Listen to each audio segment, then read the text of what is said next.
কি কিছু বলবি না? আমি বাড়ি যাবো, তাই বলতো।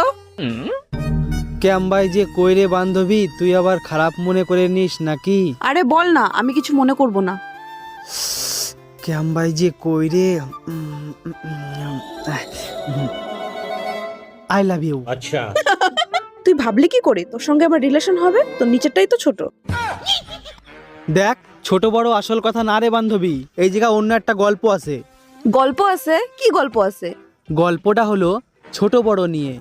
তোর যেমন পছন্দ বড় না, চল দেখাচ্ছি দেখ। ठीक है এই দেখ, তোর পছন্দ বড়, কিন্তু ছেড়ে দিলে কেউ। समझ गया হুম। এবার আমারটা দেখ, अब देख तू ছোট প্যারি সমাজ গই। কিন্তু জাত গোখড়ো, একটা হলেই বমি। I love you two.